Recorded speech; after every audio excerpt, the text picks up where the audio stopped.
Mayor Suarez, President Pro Tem Harris, Budget Chairman Austin, Finance Chairman Burke, members of the City Council, my fellow Chicagoans. Nearly 5 months ago, we joined together in Millennium Park to take the oath of office. The people of Chicago gave us a mandate for change. They recognized that the status quo was not working, either for them or for their city. The clear evidence was a broken city budget and its huge deficits. Immediately upon taking office, I cut this year's budget by $75 million, and we closed another $30 million hole that resulted when we did away with the furlough program that was hurting morale of our employees and not producing the savings as promised. These were important steps, but they're far from resolving our budget problems. The truth is that Chicago's last 10 city budgets have been in the red. Yes, the Great Recession added to the crisis, but when budgets don't cover expenses year after year, it's clear we have a structural problem. Chicago cannot afford this kind of government any longer. A budget is about priorities, and this deficit is an opportunity to get it right. We can either start shaping our city's future or let it shape us. We are facing a deficit of $635 million. Smoke and mirrors and one-time fixes simply won't get the job done. It's time to provide Chicagoans with an honest city budget, one that focuses on current needs while still investing in the future. What we cannot do, however, is to protect the status quo by asking more of Chicago taxpayers. Raising taxes will drive more people and families from our city and discourage businesses from coming here, or those already here from staying. That's why the budget I'm presenting today does not include or contain an increase in property taxes. It does not contain an increase in sales taxes. It does not propose a new city income tax. And it does cut in half the employee head tax, which is really a tax on job creation.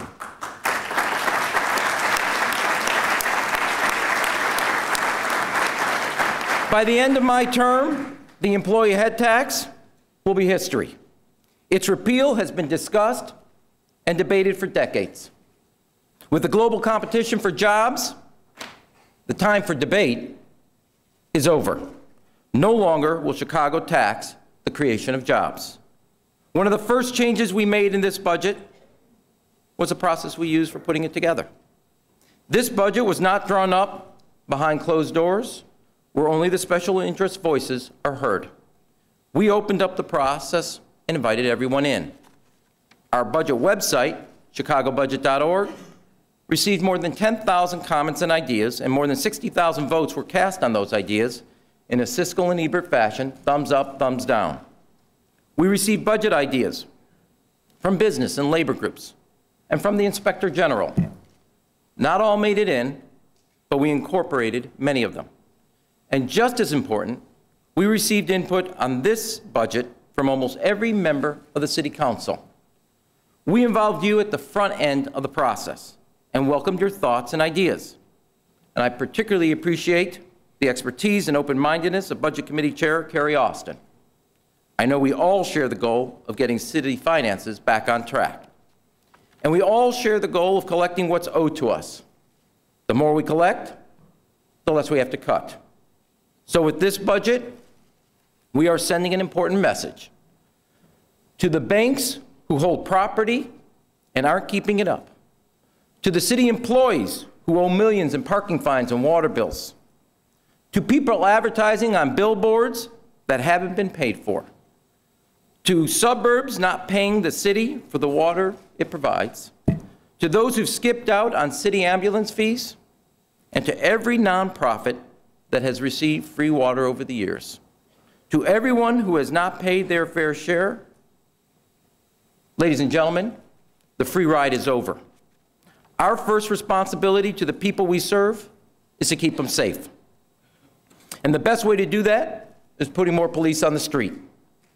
In the first months of my administration, we have moved 1,019 officers from desk jobs and special units to beat patrols in our neighborhoods and on our streets.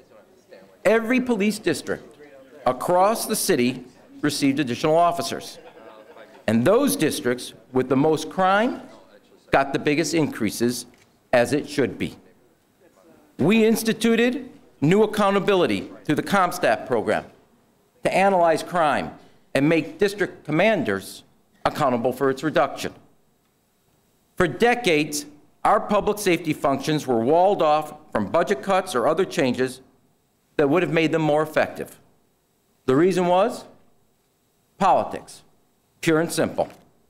By removing public safety from regular review and reform, we forgot our mission and we lost our edge. But we can't let the status quo go unchallenged one day longer. That's the wrong way to fight crime, and it's bad for our budget. We must be willing to ask ourselves if we are getting everything we should for our public safety dollars. We must be willing to embrace difficult changes if they will better protect the public. I discussed our proposed changes to the public safety budget with Police Superintendent Gary McCarthy and his First Deputy Al Weisinger, with Fire Commissioner Robert Hoff and First Deputy Fire Commissioner Charles Stewart. For each change we considered, I asked all of them if they would still do these things if we had a budget surplus. And in every case, they said yes, because these changes will make Chicago safer. So we propose in this budget to combine our police and fire headquarters into one headquarters for public safety. This will save money by eliminating bureaucracy and combining IT and communications. It will enable us to combine similar functions that are now done separately by police and fire, such as fighting terrorism, bomb threats, arson, and helicopter and marine patrols. Chicago will be the first large city in the United States to combine police and fire services into one coordinated public safety headquarters. We will lead the nation with this new model for keeping our public safe. In addition, we will consolidate our 5 existing area offices into 3, North, Central, and South. We will do this for the 5 detective bureaus as well. And we will finally begin consolidating some of our 25 existing police districts into 22. After all, it's beat officers who fight crime, not bureaucrats in buildings. Closing police districts has always been the third rail of Chicago politics. But that should not stop us from doing what's right. The 3 districts we're closing are some of the oldest buildings in the system. In each case, they are being merged with one of our newest facilities. I'm convinced that in these districts, safety will be enhanced. The North Side District we're closing is the one that serves my neighborhood and my community. If I didn't think this would improve public safety, I wouldn't do it. I know that I receive police protection as mayor beyond what's provided to other Chicagoans. But I won't have this job or this security detail forever. And after everything I just went through to get in my house, I plan on staying there a while.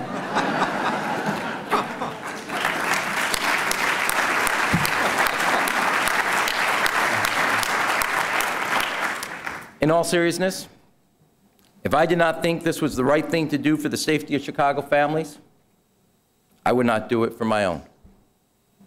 Finally, we are going to end the charade of carrying hundreds of police officer vacancies without actually hiring them. Protecting public safety requires officers on the beat, not phantom cops on the books. Yet, for years, the city kept listing vacancies without ever filling them. Everybody knew what was going on, but nobody let the public in on it. Well, I'm not going to play that game any longer. We need to be honest with the people of Chicago. So those police vacancies and the tax dollars supposedly allocated to them are coming off the books. My budget will pay for 2 classes of cadets at the police academy next year. They will be real officers on the beat, not ghost officers on a budget line. And if Gary, the Superintendent McCarthy, and First Deputy Weisinger need more officers in the future, we'll find the money to pay for them. And it's not just in public safety area and the arena where we need to reform how we do business. We must subject every area of city government to this kind of scrutiny. As the Chicago Federation of Labor pointed out in a recent report, there are too many managers in some departments. So we are getting rid of the excess by permanently cutting 510 senior and mid-level managers in this budget, which represents a 10% reduction. That's a savings of $34 million, and we will continue to look for layers of management to eliminate. In the first months of this administration, we moved to reform and extend recycling services by introducing competitive bidding. Right now, private companies employing union workers are delivering recycling services in some parts of the city. Other parts are being served by city workers. The savings we generate through this competition will enable us to eventually provide recycling in all Chicago neighborhoods. And we will seek to extend this healthy competition to other essential city services, such as curb and gutter repair, tree trimming, street marking, vehicle booting, and towing. No matter who wins the bidding to provide these services, the biggest winners will be the residents and the taxpayers of Chicago, because they will obtain the best service at the lowest cost. This must become the guiding principle of city government. We're here to protect the city taxpayers, not the city payroll. Reforms in how we deliver city services must extend to garbage collection. The current system, based on ward boundaries, is no longer sustainable. Chicago spends approximately $100 more per ton to collect garbage in either Los Angeles or Boston. Now, I have a lot of pride in Chicago, but even I don't think our garbage is more valuable than theirs. No person designing a garbage collection system from scratch would base it on a political map. We have always done it that way because, to be frank, we could afford to. FedEx and UPS don't do it that way, but we can't afford it any longer. We cannot afford to deliver services this way, and if they can't do it, we shouldn't do it either in Chicago. I know that some of you are concerned you will still be held responsible for these services by your constituents. You don't want to answer for services or service problems that you no longer control. I stand ready to work with you to address your concerns while still reforming the system. But we cannot cling to a garbage system based on politics rather than cost. Another important reform is our wellness program for city workers. By better managing diseases and investing in health and wellness of our workforce, we will save $20 million next year while improving productivity and maybe even saving lives. Reforms to our workers' compensation program can save another $15 million. Finance Chairman Burke has agreed to work with us to realize those savings, and I appreciate his pledge of cooperation and commitment to reform. In many places across the country, libraries are being closed or their hours of operation severely reduced. But we know that libraries are community anchors and are critical for our youth. To save $7 million, we propose reducing library hours on both Monday and Friday mornings.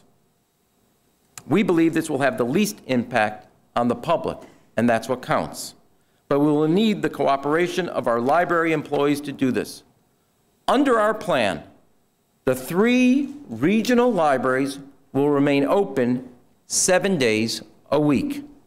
And despite the huge budget challenges we're facing, and with a little cooperation, we can continue to keep every single neighborhood branch library open 6 days a week as we do today. When we add up all the cuts, when we add up all the reforms, all the efficiencies, and all the savings in this budget, it comes to a total of $417 million. That would eliminate 2/3 of the deficit we're facing. Bringing greater accountability to city government is a central theme of this budget. We want to make those who use city services more accountable for supporting them, even if they are not residents of Chicago. City taxpayers cannot bear an ever-increasing burden. Fairness demands that the cost of services be more equally shared. But before city government asks more of others, we have some housekeeping to do. City workers currently owe $3 million in unpaid parking tickets and water bills. We're going to make sure those fines are collected. On a typical workday, our central business district is jammed with vehicles, which makes it harder to do business. So I'm proposing a downtown congestion premium of $2 a day only on weekdays for parking garages and lots downtown and in the River North. We'll use this new revenue to invest in new and existing L stations and build a new rapid bus transit station, expand bike lanes, and other efforts to address congestion in the downtown area.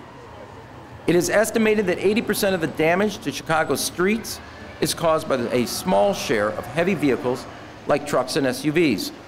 So we are proposing a modest increase for heavy vehicles that do most of the damage.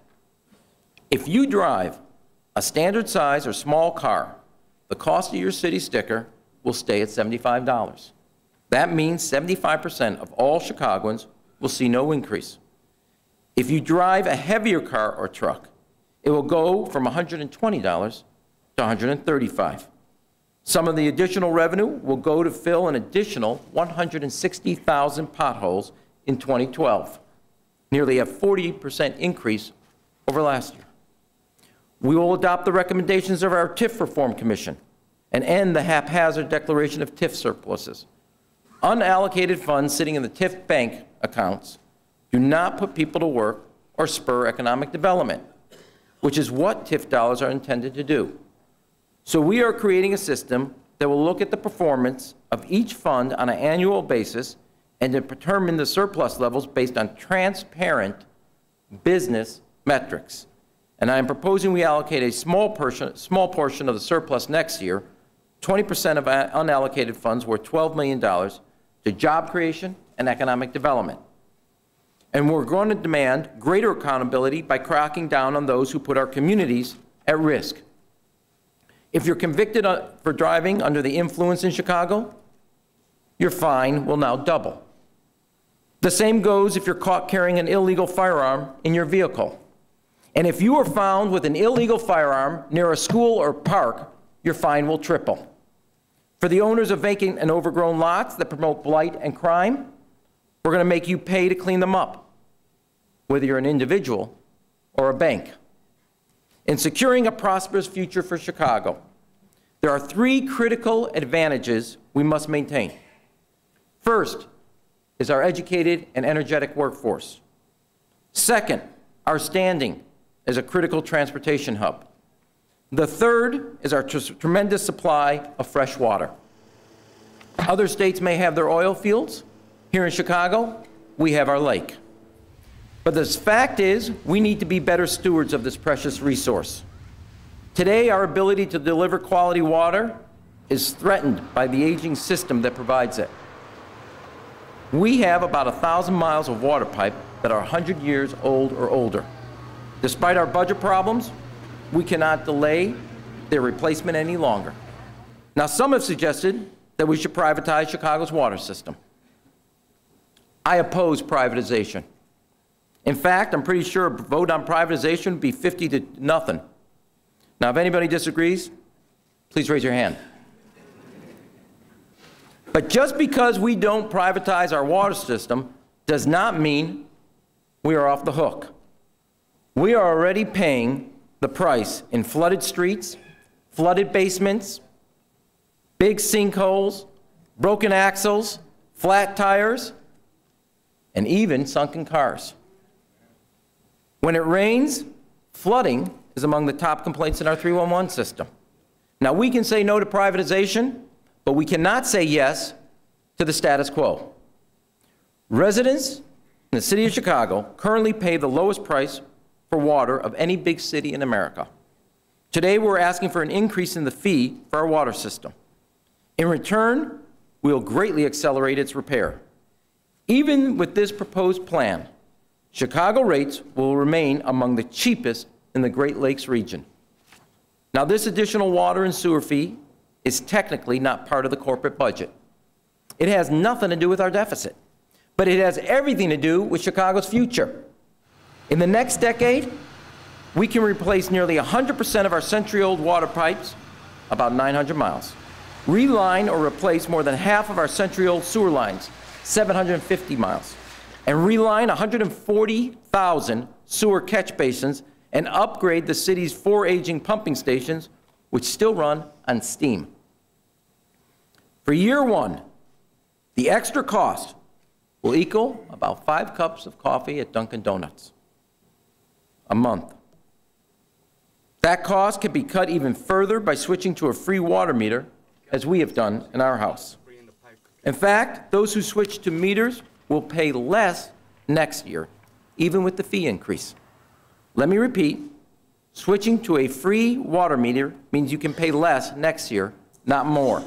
And all senior citizens will continue to get their sewer rebate. This accelerated repair schedule will protect our health and safety by guaranteeing our future supply of clean water. But most importantly, it will create 18,000 good-paying jobs over the next 10 years. This will be one of the largest infrastructure projects in the country initiated by a city. And if we're going to underground to repair our water lines, we should think about laying broadband conduit too. Today, I'm calling on all of Chicago's internet providers to help the city create a plan so that together we can not only repair Chicago's past, we can prepare for Chicago's future. And as we undertake this construction program, I want to be clear. We're going to implement the first effective apprenticeship program in the building trades for African American and Hispanic young people. We're going to make sure that everyone in Chicago has a fair chance to learn a trade and pursue a good-paying career.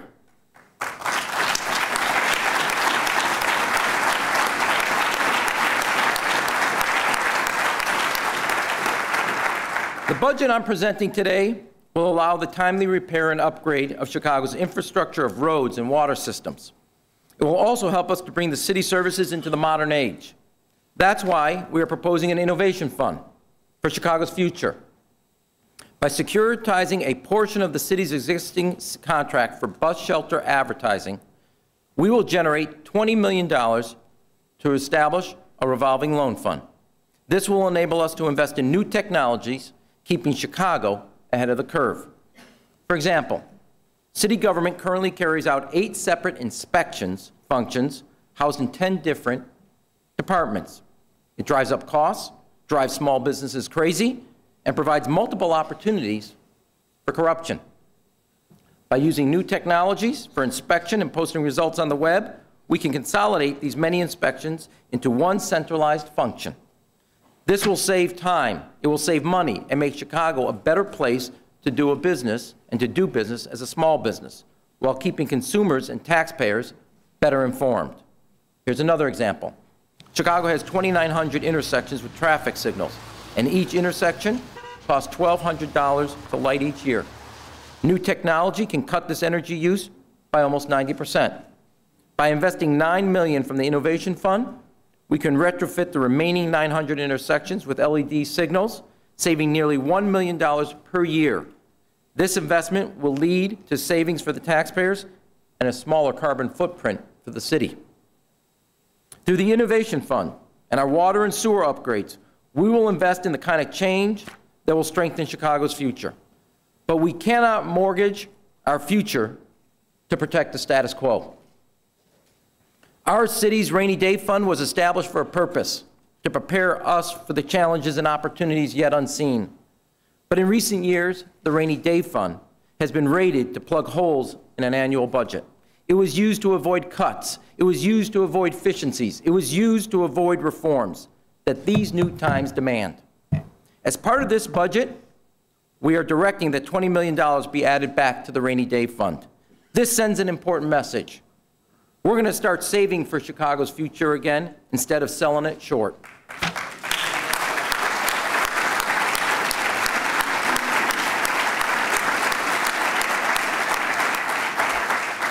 As I conclude, I want to be honest about this budget. Almost every one of these ideas has been discussed and debated before. Every one of them. But politics has stood in the way of their adoption. It just wasn't the way things were done in Chicago. As someone who has spent much of his adult life in politics, I understand that. And maybe in the past, we could afford the political path. But we have come to the point where we can't afford it any longer. The cost of putting political choices ahead of practical solutions has become too expensive. It is destroying Chicago's finances and threatening the city's future. And as tough as this budget is, it only addresses part of our deficit problem.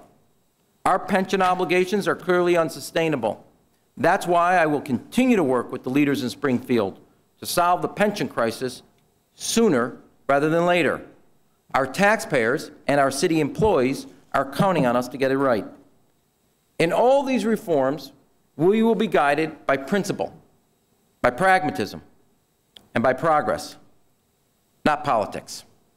What we simply cannot do is temporize any longer. We can't kick the can down the road because we've run out of road. If we can summon the political courage to address these challenges through new thinking and tough choices, I'm convinced that we can build a strong future for Chicago families. It is up to us, as Chicago's leaders, to rise to this challenge. It is what the people of our city demand, and it is what they deserve. Finally, let me say this to the members of the City Council. All of us who work in this building are subject to criticism and complaints. That comes with the territory. But over the past months, I've come to know you and I've come to work with you. And I believe that the skeptics and the naysayers are wrong about us. Each of you ran for this job. Each of you ran for this job because you believe in this city. Each of you ran for this job and represent your constituents because you believe in this city. You have worked with me to put this budget together.